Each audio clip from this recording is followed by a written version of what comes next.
Good, good day to you, my brothers and sisters.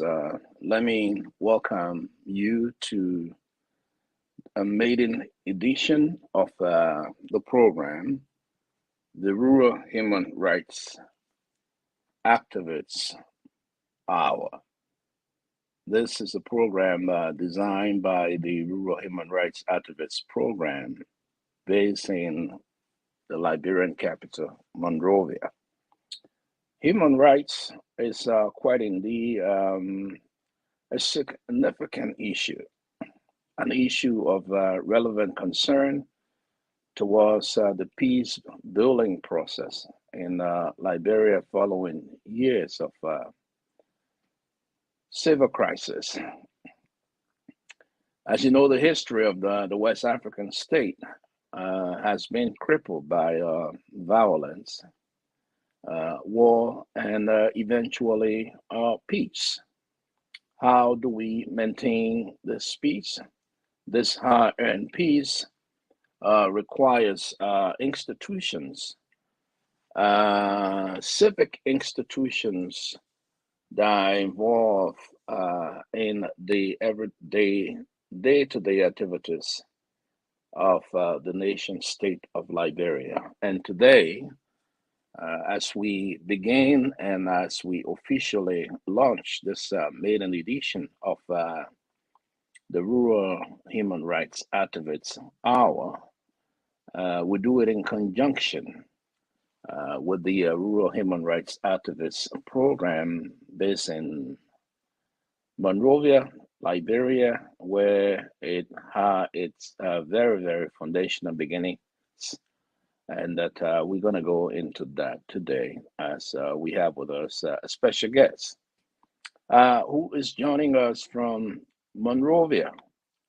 And that I want to use this opportunity to welcome a great distinguished colleague of ours who has been in this particular aspect of human rights and that has been championing the cause for freedom, justice, and equality in Liberia. It is indeed a great opportunity that we can be with you here today. And joining us from Monrovia, Liberia, is Lorma Baysah. Lorma Baysah happens to be the Chief Executive Officer of the Rural Human Rights Activists Program, a civic society institution, an organization that has been involved in the activities of advocacy and peace building in Liberia for quite some time. Let me welcome Mr. Baysah. He's joining us from the Liberian capital, Monrovia. Good day to you, Mr. Baysah, Lorma Baysah. Thanks for joining us. Welcome to the first edition of our program, the Rural Human Rights Activists Hour. Can you hear us? Lorma, are you there?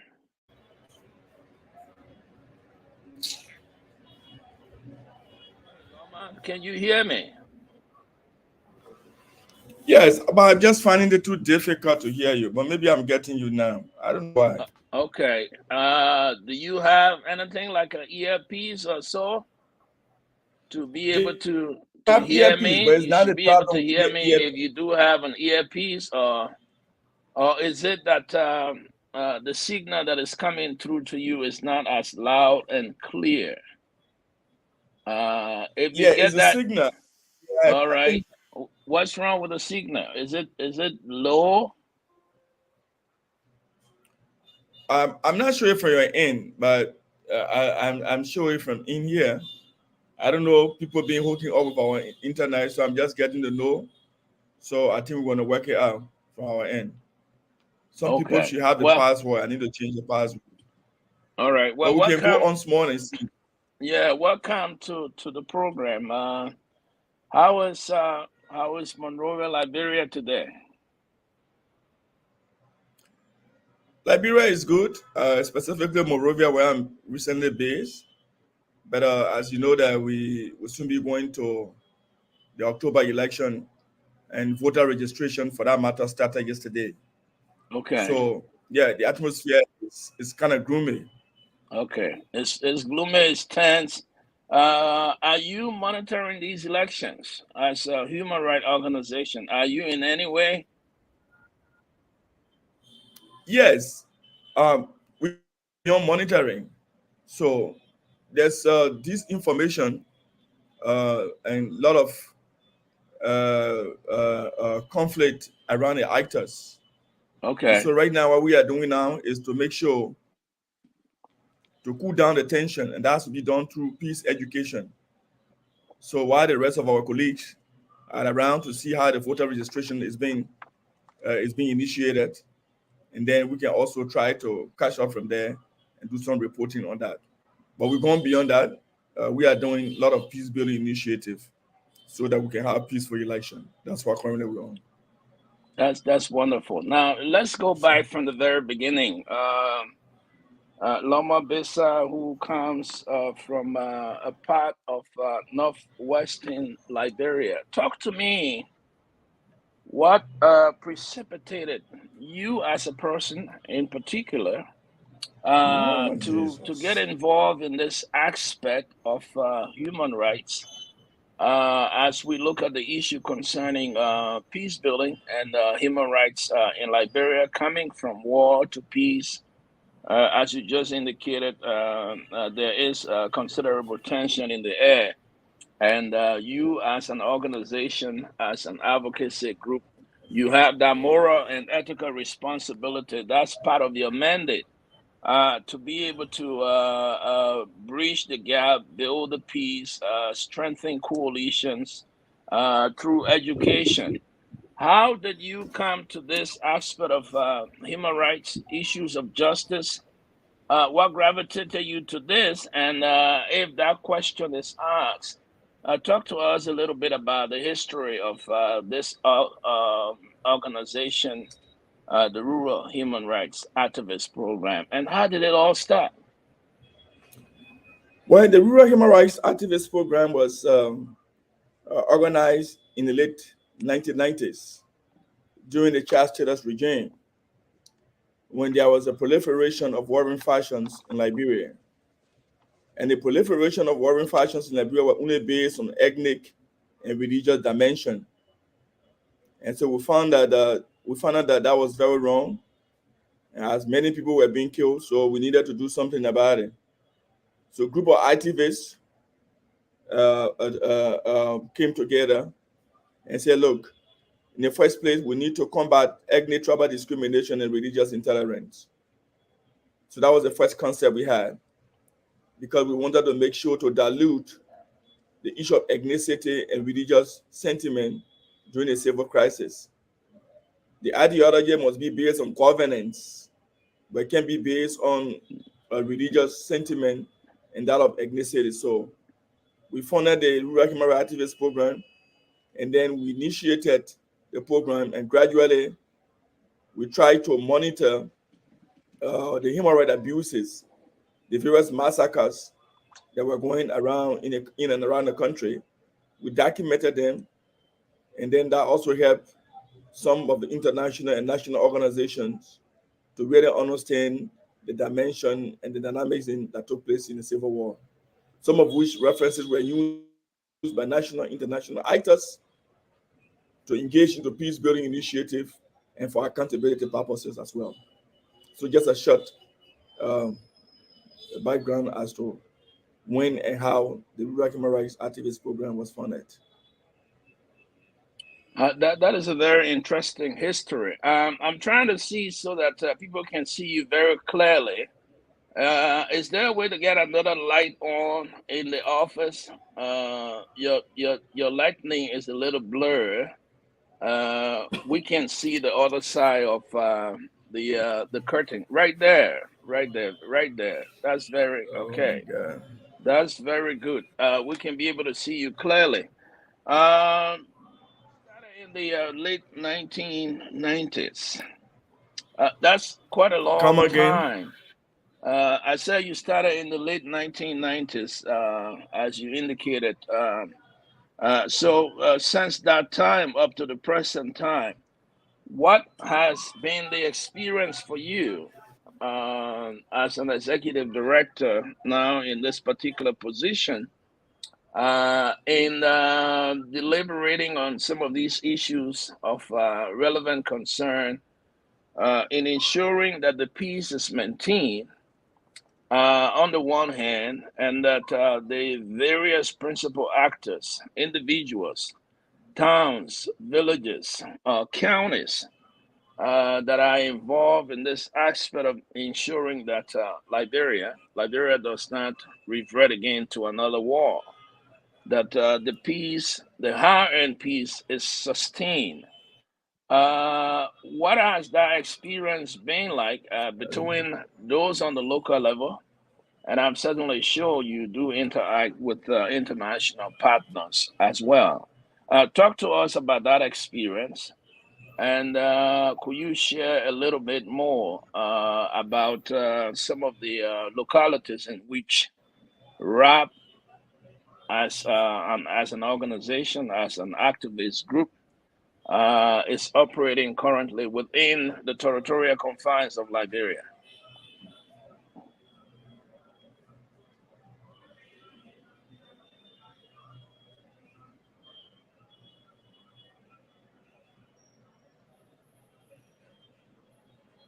Loma, are you there? Yes, I'm there, but the network really giving me so much problem, man. So just All want to right. catch up with the last statement that you made. What was the question? The question has to do with your operational capacity throughout Liberia, areas in which you are strategically located as a human rights group, and the All right, experience working with international partners.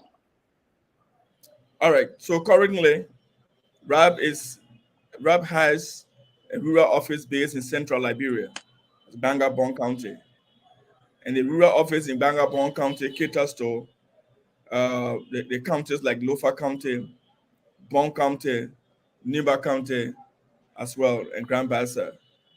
So in Morovia, we have an office that cater to Morovia itself. As you know, Morovia is a big country, city. And then we also have some working initiative in the eastern, in the west, northeastern. That is Bomi, Bapuru County, and Grand Cape Mount counties. So right now we are working into 7 counties, maybe we'll say 8. So as you know, our operation in the counties, in a lot of the counties, depends on the funding. So once we get enough funding, we go across. If not, we usually pay attention to the populated counties and where it's accessible for us. However, in some instances where the need exists, instead of having an office, we recruit people.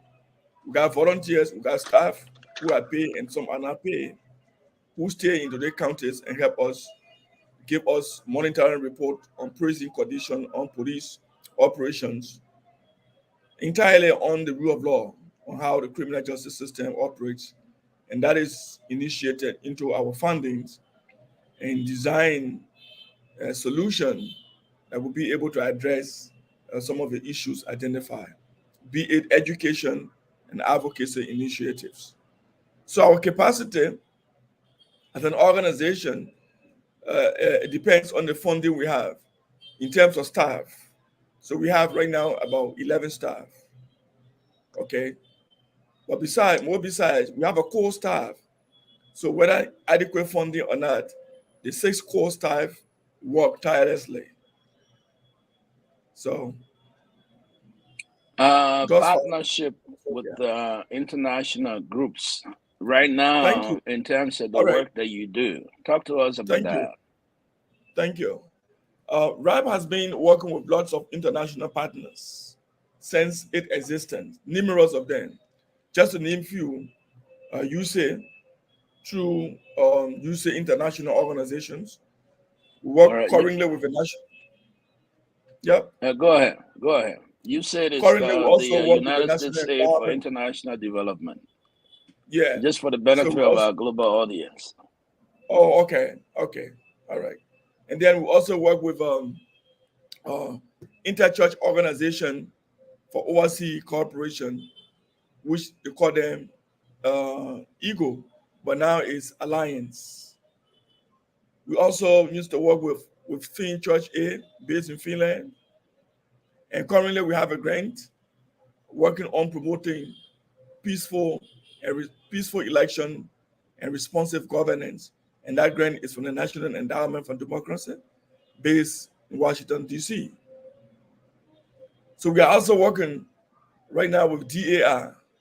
All right, it's an international group receiving funding from USAID. So yes, these are just a couple of, and besides, we also work for the European Union. We had a grant for the European Union through a partnership with a local organization to work on prison reforms. So these are just few among the many international organizations that RAP has been working with. Talk about the prison system. The those within the prison system, those that you interact with, the issues governing international protocols and conventions that has to do with human dignity, the rights of the prisoner, the person who is detained. What are Liberian prisons like? Can you talk to us about that? What are Liberian prisons are like? Can you talk to us about that? So before I talk, last year the Rural Human Rights Activist Program was featured in the State Department report of 2021 State Department report.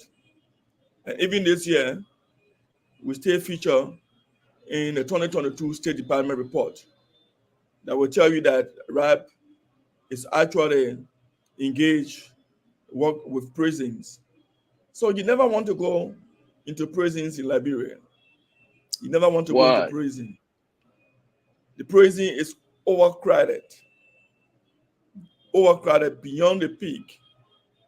Besides, the facilities are not the facilities at the prison are not intended for prison. No, you got pit latrines. And as a result of the pit latrines are not being taken care of, so lots of disease are within the prison. People get sick in the prison on many occasions in Liberia. There's no adequate food. The issue of food is a problem. You can't get adequate food, no medication. The Rural Human Rights Activist Program and its partner, one of its partners, Serving Humanity and Education Empowerment Shared, used to provide some medication for inmates, but at a very minimal level.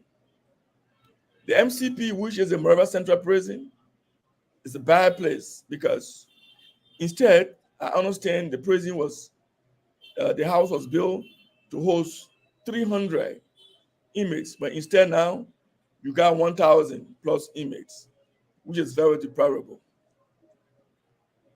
The next one is the rule of law.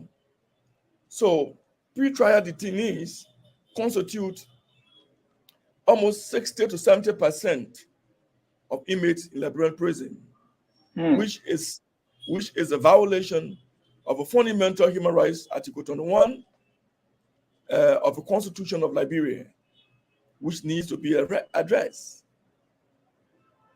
It can be remembered some part of last year, the government of Liberia through the president, George Manneh Weah, provided amnesty to X number of inmates prolonged pretrial who stay on a prolonged pretrial detention, about 500.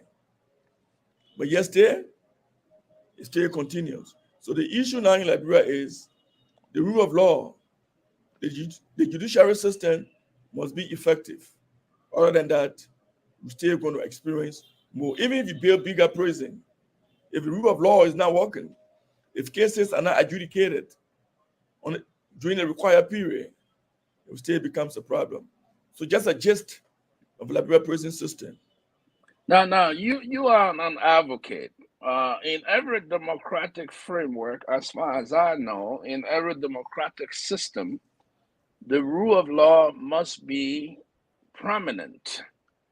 Working with those, your international partners, people who are watching you today on this program, people who may see the need to be able to play a pivotal and a cardinal role in making sure that the rights, the dignities of prisoners are protected, they are improved, and those who need cases need to be adjudicated can be adjudicated on a timely basis.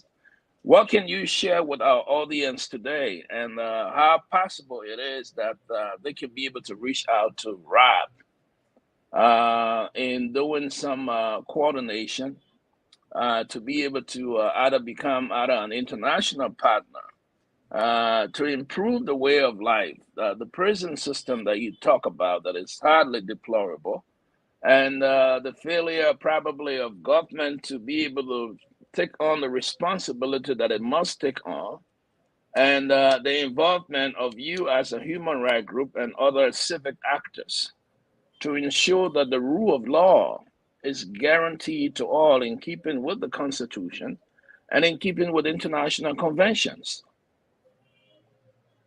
So our work is divided into segments, into layers. All right. We have the education components, awareness components that we go into communities, just youth and women group, to understand how the criminal justice system works. And they can use the knowledge gained to promote their own human rights or to defend their rights as human beings, as enshrined international instruments. The next step is an advocacy with the national legislature on prison reform, on policy reforms. So there are some policies that need to be changed. So we are working on that as well. The next one is engaging those who are responsible to take care of a prison, the police, the correctional officers, to understand so that their capacity will be built to understand the human rights perspectives in correction and the human rights perspectives in policing. Besides, those lawyers who are to adjudicate cases, including the public defenders, need some set of engagement every time so that they can be aware that their job must be done effectively so that the issue of prolonged pretrial detention will be reduced. Other than that, Public defenders, Mr. Baysah, public defenders. yeah, let me So the piggyback on public that. Public defenders stand in the interest of defending those who are allegedly charged for a crime, for instance, and do not have the capacity to defend themselves.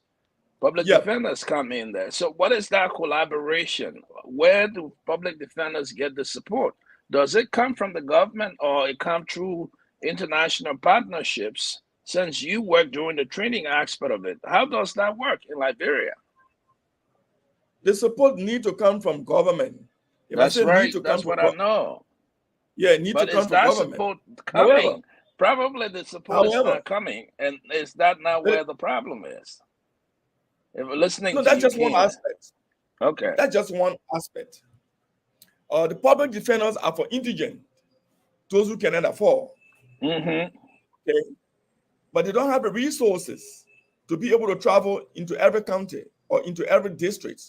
And remember, everywhere we have magisterial courts, there needs to be a public defender. But that is not the case. They're not even being paid on time in a timely manner. More besides, there are inadequate public defenders in Liberia.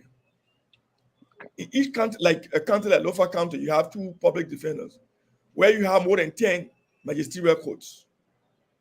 In Nimba County, a huge county like that, you have 2 public defenders. They don't have motorbike. In fact, they don't have car. They don't have vehicle.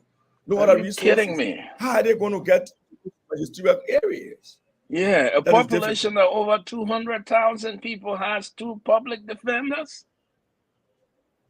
That's Oh why I'm telling man. you. That's why I'm telling you.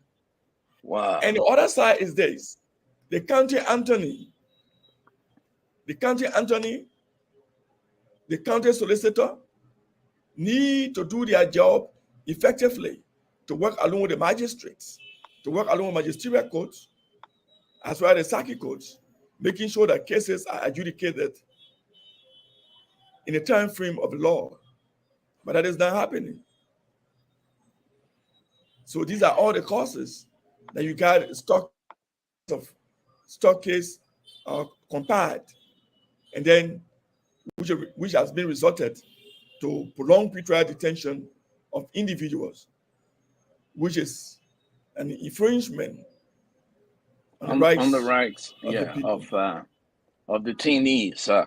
So this is Yeah, a yeah. very interesting and educational program for RAP, and not only RAP, but we initiate this program to be able to bring education to our audience on what's happening in Liberia, especially when it comes to the work that you are doing as an organization, the Rural Human Rights Activist Program. Those of you who just joined us, we want to welcome you to the program.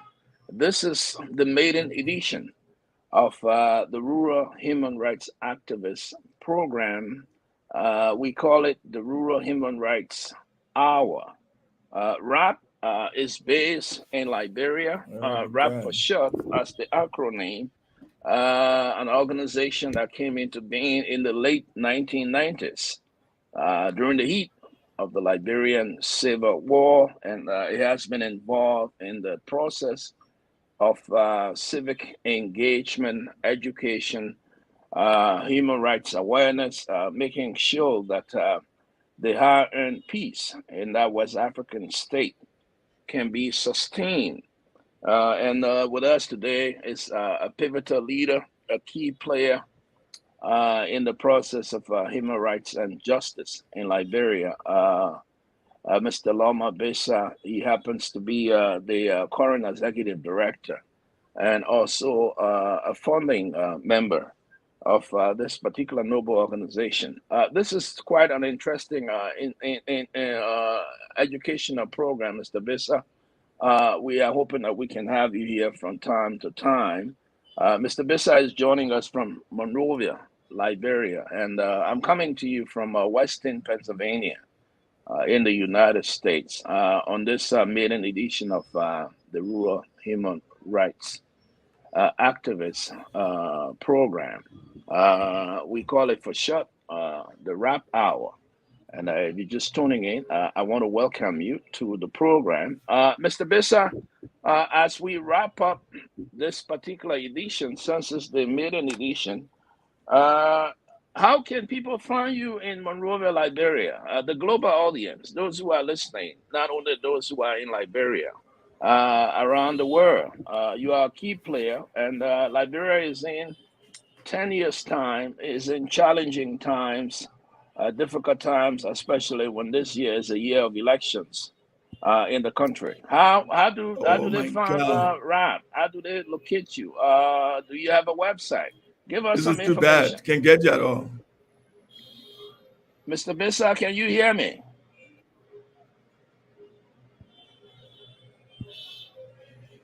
Mr. Loma Baysah, are you there? I'm there, but you were breaking, so your last So question the question as I a parting raised, statement and was not understood. the question I raised is that we are about to wrap up this edition of the first production, maiden edition of the Rap Hour. What can you tell many of our audience, those who are listening now, how can they find you in Monrovia, Liberia? Do you have a website? How can people contact you? Those who have interest in peace building, in justice issues around the world, talk to us. Give us some information.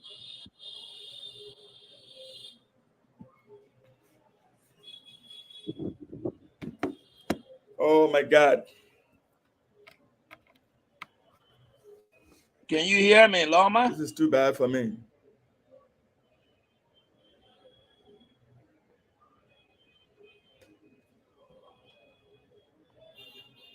Are you there, Lorma? Can you hear me?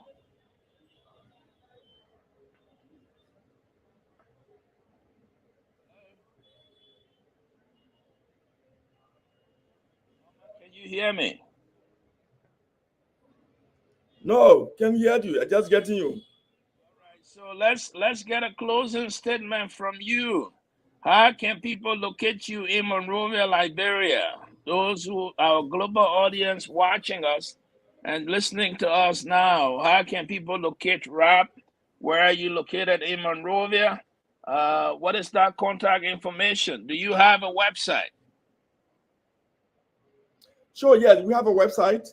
So I will type a website right here so that people in studio will see. We have a website Can you called pronounce it? Can you say by word?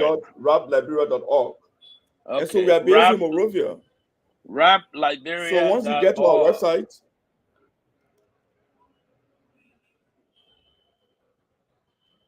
Sir.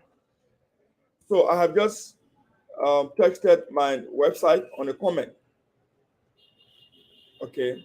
Once you So get, Mr. Baysah has placed within the comment section the address to the website, which is www.RHRAP Is RHRAP. Liberia is spelled LIBERA.org. www.rapliberia.org. That's the website of this particular noble institution, the Rural Human Rights Activists Program, RHRAP for short. This is the RHRAP Hour, and our special guest today has been Mr. Lorma Baysah. Mr. Baysah is the executive director of the Rural Human Rights Activist Program, and he's been a special guest, joining us from the Liberian capital today, Monrovia, Liberia.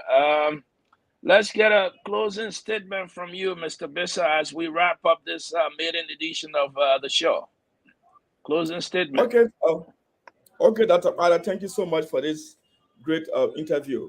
So currently, RHRAP is busy around the country promoting peaceful election with a grant obtained from the National Endowment for Democracy based in Washington, D.C. The National Endowment for Democracy has been funding RHRAP for the past 15 to 20 years. And so right now, Liberia is very gloomy, but with the grant that we got from the National Endowment, is highly contributing to cooling the system down so that some of the violent instances that we are observing will be eased. So our target now is pre and post electoral violence is what we're targeting, is what we're fighting for, making sure that it's been reduced. So we have to do that through traditional, religious, and community leaders, providing them training of trainers, and they will go back into their respective communities to spread the information, and that will help us to gradually reduce the tension within Liberia now, as Liberia go to election in October 2023 this year. So I encourage all meaningful international partners who see our work very meaningful, go to the website and see what we're doing. There are a couple of other issues that we did not mention, but once you get to our website, you will see some of the work that we're doing. You are interested, catch us from our website, we have email addresses, then we can continue the discussion. Thank you. Thank you. Thank you very much, Mr. Lorma Baysah, joining us from the Liberian capital, Monrovia, on this particular first and maiden edition of the RHRAP Hour, coming to you on the radio service of the Christian Vision Broadcasting Network. Our interest, our commitment, we're keeping with the Christian and traditional holistic human rights principle, which are universal. Is that we can be able to protect the rights of individuals globally wherever they are. And we are grateful for this particular partnership to be working with RHRAP, making sure that we bring awareness to what's prevailing in Liberia. You can drop us a comment in the comment section, and Mr. Baysah indeed left an aspect of where you can be able to find the website. Where you can go to be able to get further information concerning the role of the Rural Human Rights Activist Program. It's a pretty busy day, Mr. Baysah. We want to thank you so much for joining us from Monrovia, Liberia. And we are hoping to catch up with you again soon as we continue our conversations around human rights, human dignity, and the role that you are playing in Liberia. We want to thank you so much for coming today, and we will see you soon again. Give our regards to the Thank you. entire team in Monrovia. Thank you. It was an honor being part of the discussion, and I hope we can have more to do together. Just that the internet connectivity from my end was giving problem, but I'm very interested in having this kind of a communication for the benefit of the international partners, so that people will understand what's going on in Liberia. Remember, the promotion of the fundamental human rights is our goal. We'll continue to push that. That's right. Thank you, That's and I'm that's honored. right. Lorma Baysah ending this edition of the Rural Human Rights Activist Hour here on CVBN Radio. We will be catching up with you again another time, and when we come back, we will be talking to Lorma and his team in Monrovia, and probably in parts of the country, and hopefully in a couple of series as we go down the road. We will also be engaging with those of some of the international partners that Mr. Baysah spoke highly of. Take care, everybody. We'll see you again another time. So long. Thank you. Bye bye.